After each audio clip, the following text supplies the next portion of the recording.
everyone. Welcome to my session, How to Build and Refine Your First Escape Room Tech Puzzle. My name is Karmisha, and I will be your spirit guide throughout this project.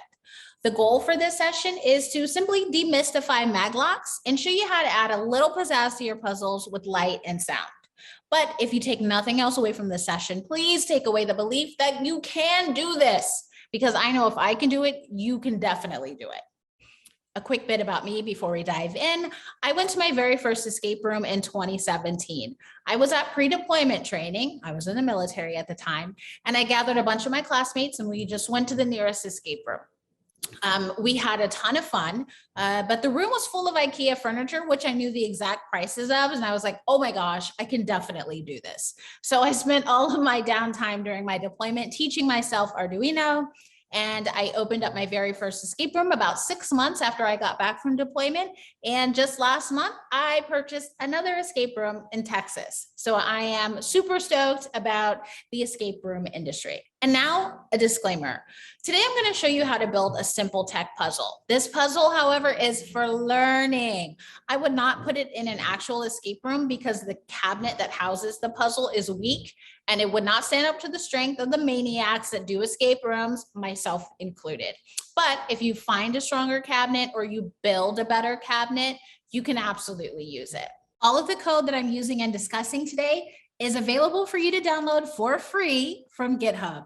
And you'll see all the files I'm using for this session, and they're all heavily commented, meaning that I made little notes throughout the code explaining what I'm doing and why I'm doing it. And hopefully that'll help you tweak the program to meet your specific needs. Listen, if you're telling yourself, I can't build this puzzle because I don't know how to solder, plot twist, this is a completely solder-free puzzle. So get out of your head and get into the game because you can do it. So here's the puzzle that we're building. Players must properly place 3 sushi rolls on the golden plate and a sake bottle next to the plate. Once they do that, the door will swing open and they'll get an awesome sound and light show along with the next puzzle piece. First, I built my cabinet and then I spray painted it. I paint everything in my escape room so that I can easily touch up things that get scuffed or scratched. Next, I painted the bamboo mat red with gold highlights. Then I sanded and painted the sushi plate gold. I also painted the sake cup gold. Obviously, the colors don't matter here. Use whichever colors you like. Remember when I told you you didn't need to know how to solder to build this puzzle? It's because of these little baddies right here, screw terminals. We're going to stick our wires into the terminals and then use a tiny screwdriver to cinch the wire down in place. We'll also use some Wagos to connect our wires as needed. Let's get our maglock powered up. The maglock has 2 wires that come off of it, red for power and black for ground. We're going to screw both of those into a 12-volt power jack adapter, this little thing right here. Eventually, we'll plug this adapter into the power supply and we'll be off to the races. Next, we're going to set up our speaker. It comes with a JST connector, that's this little white piece on the end that we don't need, right? We need to use the screw terminals. So I'm going to cut it off and strip the wires down. Since the wires are so tiny though, the screw terminal just keeps cutting them off every time it gets cinched down. So to prevent this from happening, I'm going to use a Wago wire connector to allow me to use thicker gauge jumper wires instead of those teeny tiny wires that come off of the speaker. Now let's talk about these little babies right here, the hall sensors. These tiny sensors can do a lot of heavy lifting in an escape room. The short version of how they work is they detect the presence of magnets. If you want the long version, Google it, because I don't know. I did, however, learn the hard way that polarity matters, so keep that in mind. I'm using these tiny ones because they're super cheap, about 35 cents each.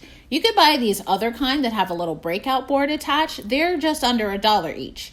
They're pretty cool because they have a little light that lights up when a magnet is detected, and that is awesome for troubleshooting, but not so great for maintaining a slim profile. What we're going to do is take 3 female jumper wires and connect them to the sensor's 3 pins, ground, power, and signal. Then we're going to use some electrical tape to hold them in place. If I could use solder in just one place, it would be here, because the last thing I want is for these wires to slip out and the sensors not work. So I'll be reinforcing this later with a ton of glue. I'm going to do this to 4 sensors total. Arduinos only have so many pins available for you to plug things into. So to save some space, I'm going to connect all 4 ground wires and all 4 power wires using 2 Wago 5-port connectors. Now, instead of needing 12 pins on my Arduino, I just need 6 for the hall sensors. Each hall will have its own individual signal wire, and then there will be a common ground and a common power for all of them. Turn our attention to the relay. If someone is super fancy, they might be using this kind of relay in their escape room. This is a 4-channel relay. However, we're keeping it super simple with this relay from Data Loggers. It's plug and play all day. That's exactly what we need. This relay has 4 outlets, 2 that are normally off, meaning they don't have power running to them, but an incoming signal could turn the power on. 1 that is normally on, meaning that it has power, but that same incoming signal from before could turn the power off. And lastly, 1 outlet that is always on. This means that whether or not there is a signal, this outlet will always have power. The little green screw terminal on the side receives the signal from the Arduino. We're going to screw in 2 male jumper wires here. And that's all we're going to do for now with the relay. Now let's prep the sushi. The bottoms are plastic, so I just gouged out a pocket big enough to hold the magnet. Then I put a dollop of glue in there using my hot glue gun. Now I wait until it cools a little bit before pressing the magnet in. High heat can damage a magnet and make it less likely that the hall sensor will consistently detect its presence, so keep that in mind. I repeated the process with the sake bottle. Up next, we need to do some more work on the cabinet. We need to drill a hole through the top to pull all of the wires up through. Then we'll attach the bracket for the mag lock as well as the push latch. The push latch is key because it will make sure that door flies open. I can't stand it when I'm doing an escape room and something pops open, but no one on my team notices it. This is what the top of the cabinet will look like. Here I'm setting up some LEDs on a breadboard. I'll use this to test the hall sensors throughout the rest of this build. I have 4 sensors, so I'm going to use 4 different colored LEDs. As you can see here, I've pulled all of my hall sensors through the top of the cabinet and mat, and I'm going to do a quick test just to make sure that everything is working how I want it to. I stuck a magnet to my pliers, and I'm going to make sure that 4 different lights flash as I pass the magnet by each sensor. I'm using the relay just to create a little bit of shadow so you can see the LEDs better. Love it. Love it. Awesome, everything worked. Next, I need to place the hall sensor for the sake cup. It should be off to the side and not on the golden plate. Once I get it where I want it to be, I'll tape it down. Let's do another quick test. Looks good. Moving on. I'm going to tape the sushi sensors down on the plate where I think they should be. I'm looking to create a small triangle with the pieces. Time for another quick test. Everything's still looking good. Since everything is placed where I want it, I'm going to go in and glue everything down. As I mentioned earlier, I don't love the hall sensor electrical tape combo, so I'm going to use a lot of glue to make sure those sensors do not move and thus don't get disconnected from the wires. This is what it looks like once it's all done. Now let's turn our attention to the MP3 board. We'll start with the power. I need 2 male jumper wires to get it all set up. Just a reminder, you don't always have to use red and black for your wires. I use any 2 colors. My rule of thumb is that I use the lighter color for the power and the darker color for the ground. So for this, the power will be the white wire and the ground will be the gray wire. Now we need to translate this, the 2 wires, to this, the power adapter. Screw terminal for the win! Screw the wires in and we're good to go. Time to connect the speaker. Because we're using our Wago connectors and jumper wires, we can be confident that our speaker wires won't get destroyed inside the screw terminals. In order for the Arduino and the MP3 board to be able to talk to each other, we need to connect them via a common ground as well as connect the TX and RX pins. The TX pin transmits signals and the RX pin receives signals. I'll use a blue wire for the TX and a green wire for the RX. I'm constantly flipping over the board to check the labels to make sure I'm plugging in everything where it's supposed to go. Now I'm going to wire the ground. I'll use a purple male jumper wire here. Now that the wires are connected, we should take a couple of minutes to upload some custom sounds. Now you can upload up to 4 sounds to the built-in memory on this board using the USB cable. There are 4 megabytes available on the board. You could also use up to a 32 gigabyte micro SD card instead and be able to upload so many more custom sound effects. But I'm going to skip the card and just use the onboard storage since we're only looking to play one sound effect. I found a sound on YouTube that I liked. I downloaded it to my computer, then uploaded it to the board. I'm going to run a quick test using a single hall sensor to make sure that the sound is loaded and that the speaker will play it. Yes, everything works. Even though the speaker is small, it is still pretty loud. If you want to adjust the volume on the board, you can do so by turning the blue potentiometer right here. Right now, we're going to plug everything into the screw terminal shield for the Arduino. We've got the ground, the RX, and TX sensors already screwed in. Next, I'm going to connect the 4 individual signal wires from all 4 hall sensors. I'm going to plug them all in the same row just to keep things tidy. After that, I'm going to reach into the drawer and pull out the power and ground wires that are connected to my hall sensors. I'll connect the power wire to the screw terminal that's on the same row that I connected the signal wires. This isn't necessary, I just wanted to keep things organized for myself. I'm going to plug it into the port labeled G and D for ground. Then I'll plug the hall sensor power wire into that same row at the terminal labeled 5V. It's time to pull that relay back out and get it wired to the Arduino. I'm going to plug in the signal or yellow wire into pin number 4 and the orange wire to any empty ground pin. The last thing to do with the relay is plug in its power cord, but I'm going to wait until everything is wired before I run power. For testing purposes, I'm going to go ahead and grab that breadboard I made with the LEDs and plug them into the Arduino Shield too. Next, we're going to take our power adapter from the maglock and plug it into the normally on outlet on the relay. Our maglock will only stay closed while it has power. When the power is cut, it will release the door. Then we're going to take our LED strip, connect it to power, and plug it into the normally off outlet on the relay. This means that the LED will be off until we tell it to turn on. Time for another test. I plugged my Arduino into the computer and I plugged the MP3 board into the wall. Let's review everything that's laid out here. We have our Arduino with the screw terminal shield in here. It's connected to our MP3 board that's connected to our speaker. Then we have our relay over here. It's connected to our cool little LED strip and it's connected to the maglock at the bottom of our cabinet. As the sushi pieces are placed, each of the LED lights will come on. Then we should see a light flash on the MP3 board. That's because the Arduino will send a signal to the board saying that all the pieces are in place. Play that awesome sound effect. The Arduino will also send a signal to the relay saying, they've done it, they've figured it out, release the door. So the normally on outlet, our maglock, will turn off, and the normally off outlet, our LED strip, will turn on.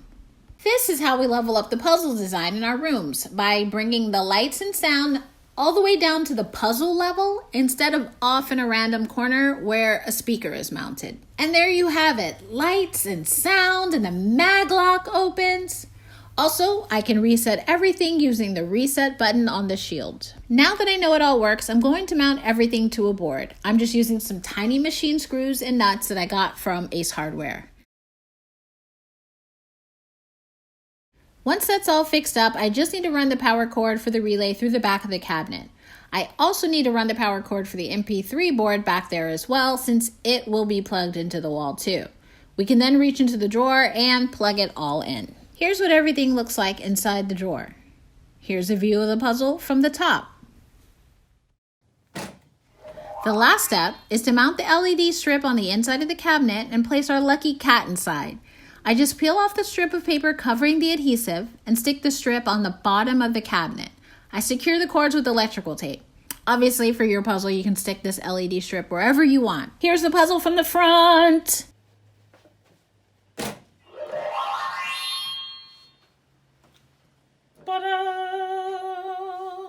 And again, because I love to see it.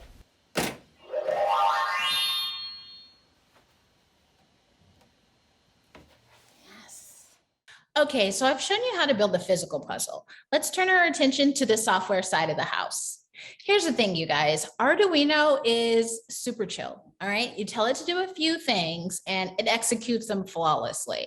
And on the surface, that seems really simple, but it's actually pretty revolutionary. And I want to take a moment to give Arduino and other microcontrollers their flowers. This technology used to cost tens of thousands of dollars, and thus it was a purview of the amusement giants like Disney and Universal.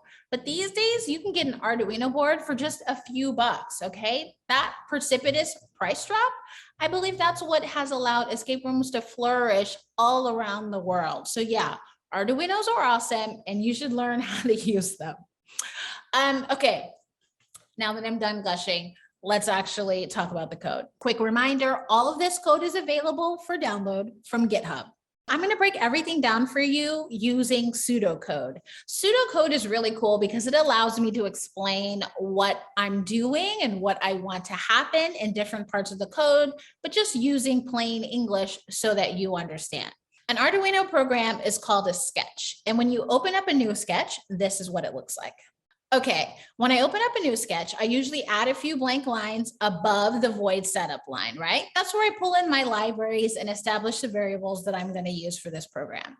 To give you a metaphor, imagine that you're inviting me over to your house for dinner and you're cooking my very favorite kale and white bean soup. First of all, thank you.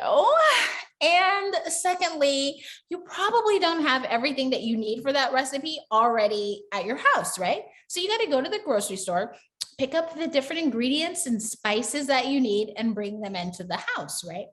That is how I think of that space above the setup line. You're just bringing in the things that you don't have now, but you know you're going to need later for your meal prep.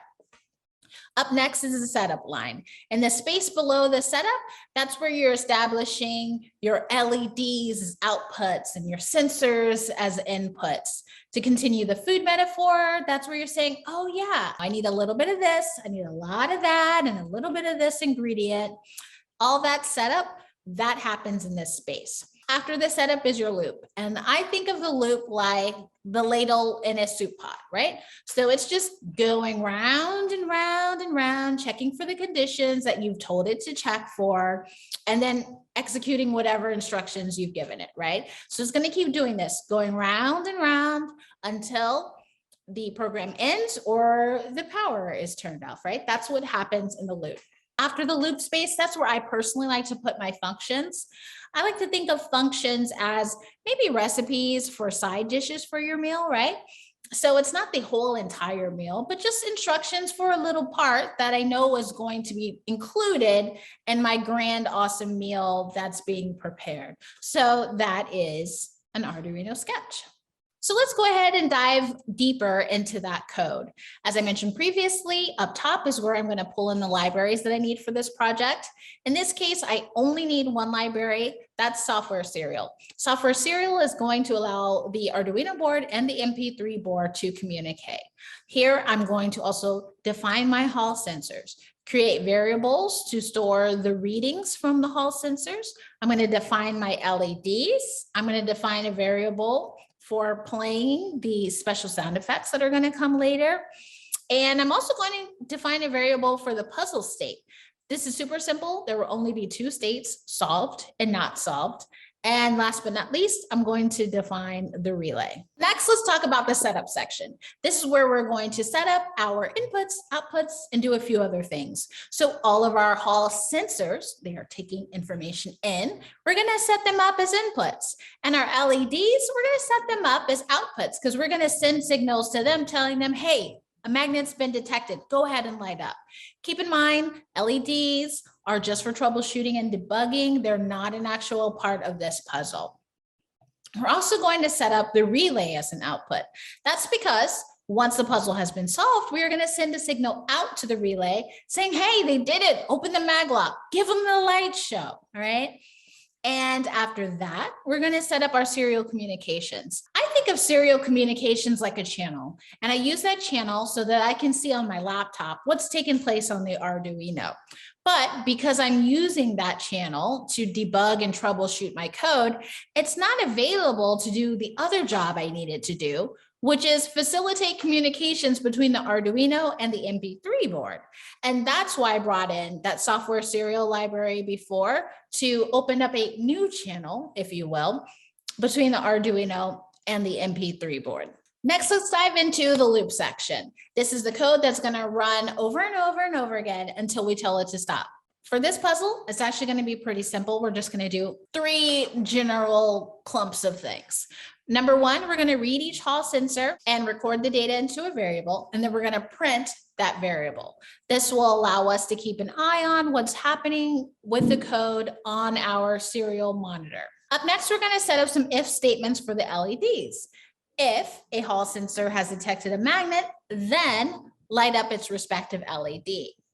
After that, we're going to set up an if-then statement to determine if the puzzle has been solved. So if all of the Hall sensors are currently detecting magnets, then change the puzzle state to solved. Last but not least, let's talk about the functions. We're going to use 3 functions here. The first one is going to be a function that will kind of list out the sequence of events that need to happen once the puzzle state has changed to solved. We're going to write a second function that's going to send a signal to the relay that will 1, release the mag lock, and 2, turn on the LED strip. And our last function is going to be short and sweet to tell the MP3 player, hey, they solved it. Play the awesome sound effects. And that's it. Here's what the final code looks like. It is available for download. Head over to github.com/misha20/recon21. There are lots of comments in the code so you can see line by line what's happening. And just keep in mind, you guys, as you continue your Arduino coding journey, that there are multiple ways allegedly to skin a cat. So just because your code may not look like my code, the end goal is that the results are the same. That's what's important. So feel free to use your own style and put your own twist on things to get it to where you want it to be. Well, some of you guys might be wondering, how the heck would I hint this puzzle to my players? Well, in this imaginary escape room where this puzzle lives, I might reveal to them in a puzzle before this one a picture frame.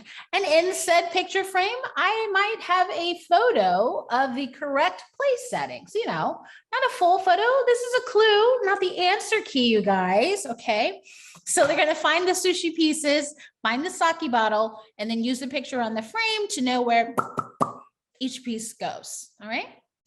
After playtesting this puzzle a few times with my kids, it became clear that while they knew the general arrangement of where the sushi pieces go, they had no idea where on the plate they should put them. So what I did was I just created a light vignetting around the sushi pieces and only around the outside portions, just to make it even more clear that something is supposed to go on this specific area of the plate. So without the previous clue, the picture frame, it's not going to 100% give it away like, oh yeah, sushi pieces go there, because I just outlined the outer edges of the sushi pieces.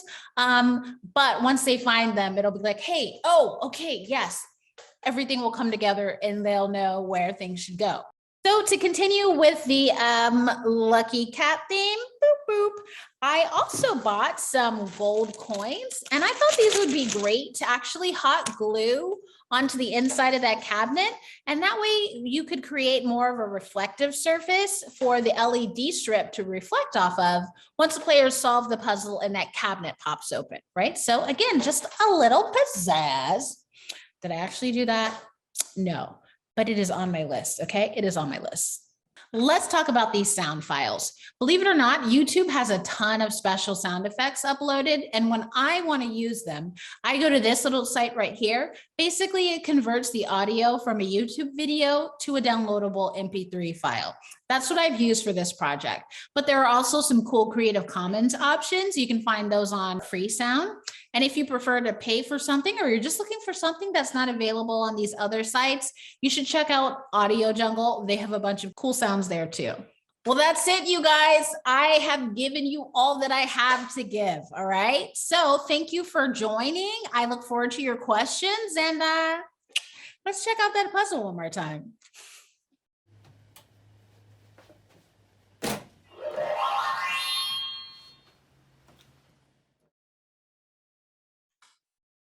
Hey guys, one more thing before you go. Listen, in the files for this project, I've included the link to kale and white bean soup. Why? Because it's amazing and you need to taste it. And I promise Everyone that I've ever cooked this soup for loves it. It kills 100% of the time. So try it out. Let me know your thoughts.